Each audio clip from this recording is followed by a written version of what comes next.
dibuat secara sederhana seperti menjemur ikan di bawah matahari. Kalau zaman sekarang dibuat menggunakan mesin canggih dan teknologi dari pabrik modern. Jadi kita kalau misalnya musim hujan ingin mengeringkan sesuatu, misalnya ikan atau kerupuk atau singkong, sekarang itu sudah ada yang namanya teknologi untuk mengeringkan makanan yang ada di pabrik-pabrik besar. Bahkan di rumah-rumah, di pemukiman kalian banyak orang yang sudah memiliki mesin-mesin pengering. Bukan seperti oven, tapi bukan oven. Nanti kalian bisa lihat di ya. Nah, betul. Seperti yang dibilang Michael, dia pernah melihat makanan basah lalu dikeringkan. Itu contohnya. Lanjut, contoh teknologi pangan sederhana. Ingat-ingat, pengawet makanan, contohnya dengan pengeringan. Kerupuk itu dimakan, sebelum dimakan juga dikeringkan. Ikan asin dikeringkan. Kalau pengasinan ada telur asin. Terus ada pemanisan, itu ya contohnya manisan buah. Kalau fermentasi, contohnya membuat tape, yogurt, dan bantuan mikroorganisme. Itu cara membuat pangan yang sering kita ketahui dalam kehidupan sehari-hari. Pernah nggak ada orang menjemur kerupuk atau ikan asin? Pernah. Terus pernah nggak ada orang tua kalian atau nenek kalian yang pernah membuat tape dengan fermentasi? Pernah. Oke, selanjutnya contoh teknologi pangan modern. Di sini ada pasteurisasi, mencegah susu cepat basi dengan pemanasan tertentu. Yang kedua, pengemasan plastik, makanan dikemas kedap udara agar lebih awet. Selanjutnya ada pembekuan yang mungkin sering kalian alami pada sehari-hari. Kalian kalau punya bakso misalnya, kalau ingin dimakan besok, ada nggak yang bisa ditaruh kulkas? Dibekukan. Sosis ada yang pernah dibekukan atau nugget? Ada. Ada vertifikasi, menambahkan vitamin dan mineral ke makanan. Itu contoh teknologi pangan modern zaman sekarang. Nah, manfaat teknologi pangan itu apa toh, Bu? Kok orang-orang itu yang dibahas kok pengawet, mesin, fermentasi. Nah, itu manfaatnya untuk apa? Yang pertama, jika makanan diolah, makanan itu lebih awet. Contohnya, kalau sampean punya peternakan sapi, sampean memerah sapi, susu sapi, apakah misalnya satu hari kalian dapat 5 liter, semua akan sampean minum dalam sehari? Tidak. Kalau disimpan, bisa nggak awet dalam waktu yang lama? Tidak. Maka dari itu, susu itu dijual ke industri atau ke pabrik-pabrik untuk diolah menjadi mungkin susu UHT atau susu kental manis. Dengan cara apa itu susu kental manis dibuat? Susu kental manis ini dibuat dengan cara evaporasi atau penguapan. Sama, bahan bakunya dari susu sapi. Terus ada susu UHT, juga sama. Bahan bakunya dari susu sapi yang sudah diolah kembali dan ditambahkan pengawet yang baik dan aman untuk kita konsumsi yang tahan lama. Selanjutnya, makanan itu lebih bergizi. Kenapa lebih bergizi?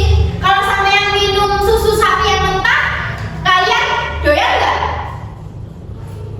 Karena apa kok nggak doyan? Amis, iya.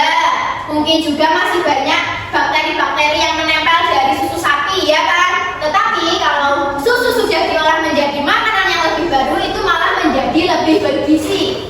Selanjutnya, banyak pilihan makanan. Maksudnya bagaimana toh, Bu, kok banyak pilihan makanan? Sampean dari susu sapi bisa menghasilkan apa aja?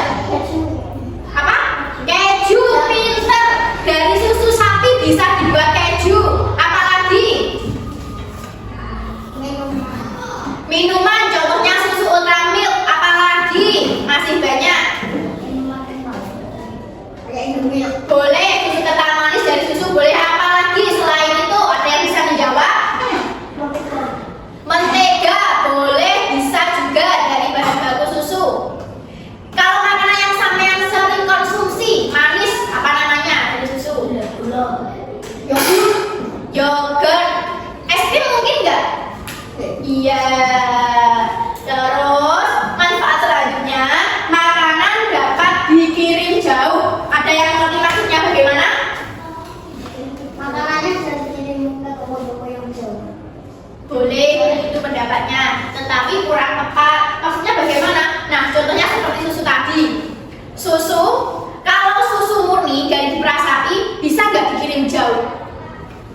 Bisa, tetapi basi atau busuk.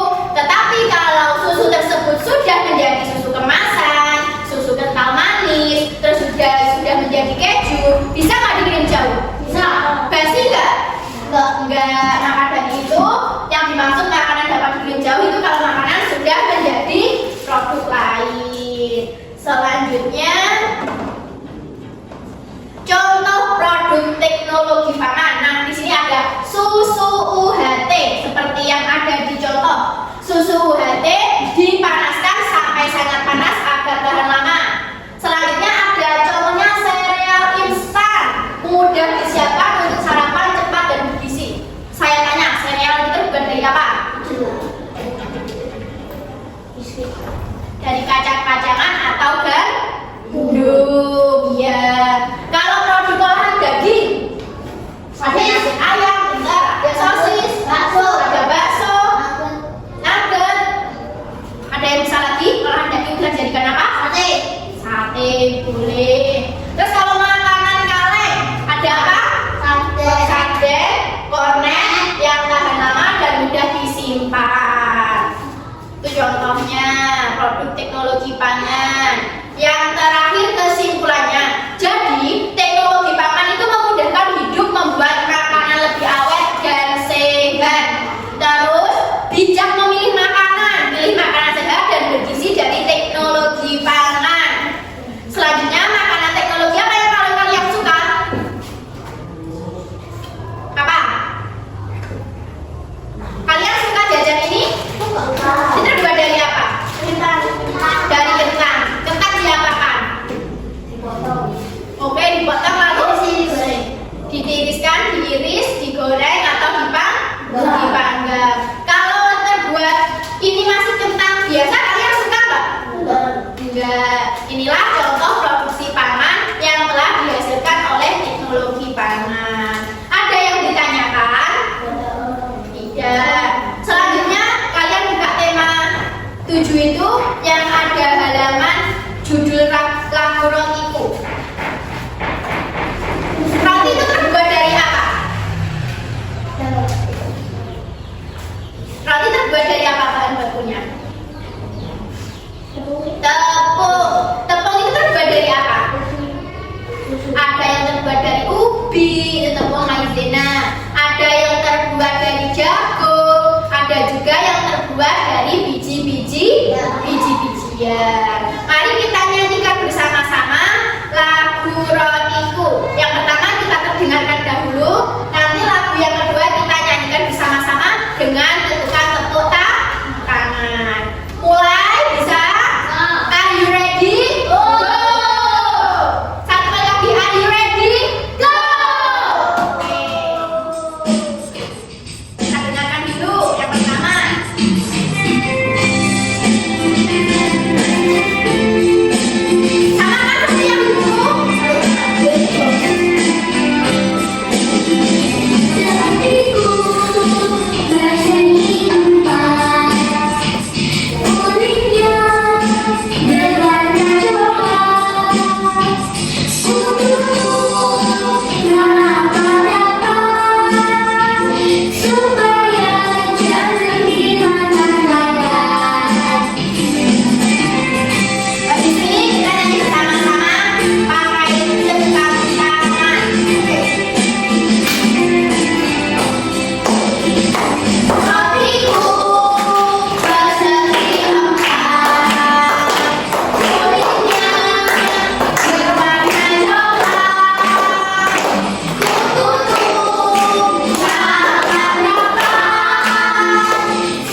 Kita tadi sudah menyanyikan lagu rotiku, kita juga sudah mendengar pola irama yang berbeda-beda pada setiap bait lagu.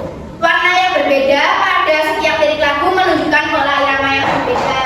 Ini yang rotiku bersegi 4. Ini polanya sudah berbeda. Beda juga dengan bait yang kedua. Kulitnya berwarna coklat. Yang ini ungu muda kututup rapat-rapat supaya jangan dimakan lalat. Paham? Pola irama itu berbeda-beda. Jadi contohnya warna hijau nadanya beda bentukannya. Warna ungu tua beda, ungu muda berbeda, dan biru juga berbeda. Tadi apakah pola iramanya sama atau berbeda? Berbeda. Berbeda. Bisa membedakan ya? Oke.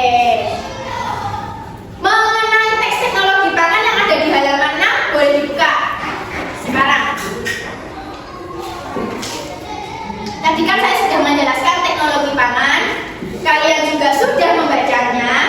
Kalian bisa menjawab pertanyaan-pertanyaan yang ada di bacaan. Kita jawab bersama-sama ya. Apa arti dari pangan?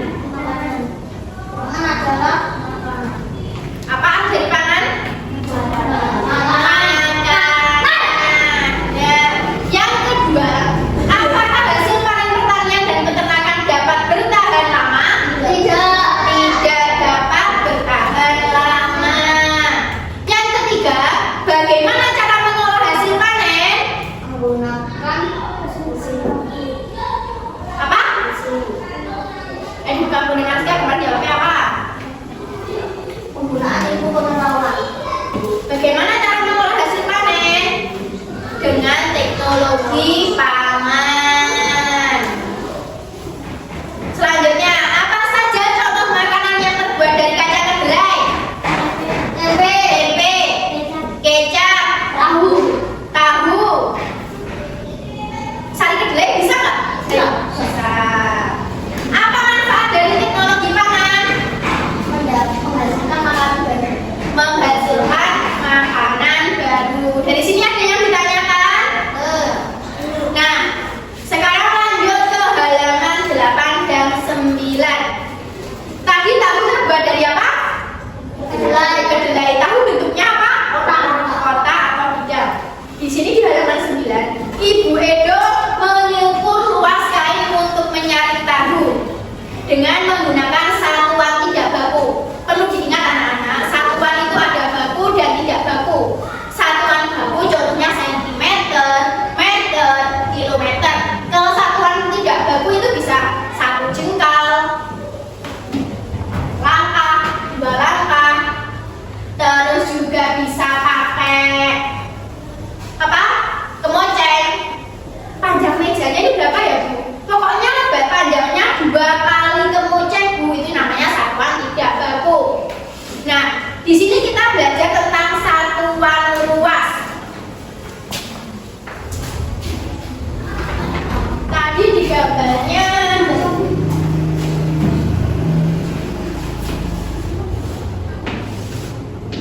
kelihatan?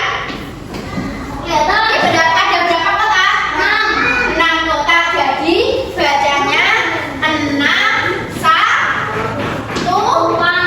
6 satuan. Kalau saya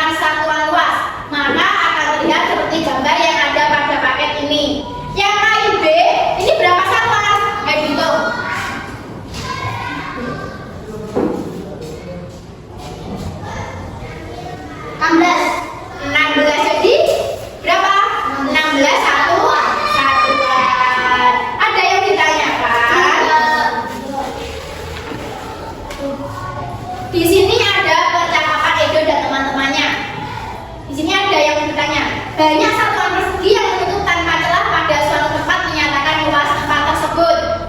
Luas suatu tempat dinyatakan dengan banyak satuan persegi yang menutup tempat tersebut tanpa celah.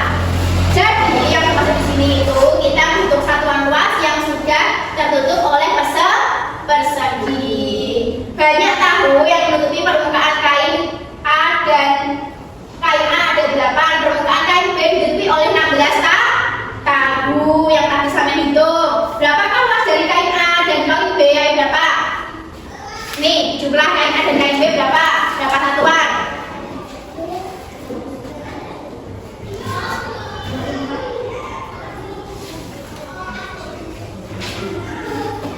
Yang lainnya? Berapa? 16 sama 8? 24. Jadi semuanya jawabannya sama 24. Oke, benar. Selanjutnya kalian boleh mengerjakan halaman 11 di buku tulis. Bisa? Jadi gitu kayak mau. Ya, cara mengerjakannya sama.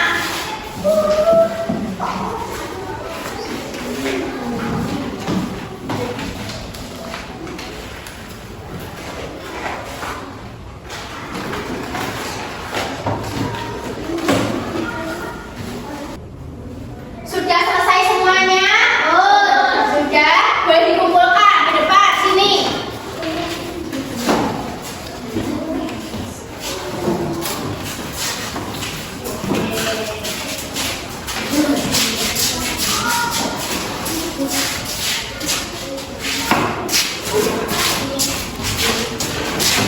Dari pelajaran hari ini mengenai teknologi pangan, pola irama, dan satuan luas, ada yang ditanyakan?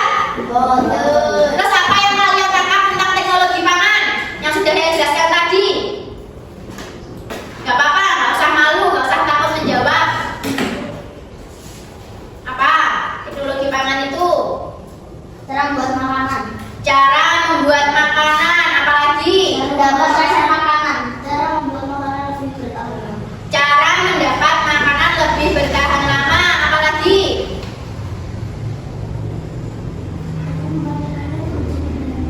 Cara membuat makanan menjadi hasil atau produk yang lebih tahan lama dan produk baru, apalagi? Membuat makanan agar tidak cepat basi. Membuat makanan agar tidak cepat basi. Terus mengenai pola irama rotiku, pola irama rotiku tadi polanya sama apa berbeda? Berbeda. Terus mengenai satuan luas ditentukan oleh banyaknya apa? Kotak atau persegi. Nama satuan bakunya apa? Satuan, pinter. Nah, untuk pembelajaran hari ini mengenai tema 7 yaitu teknologi apa tadi? Pangan. Teknologi pangan. Yang sebelumnya apa? Garis besarnya perkembangan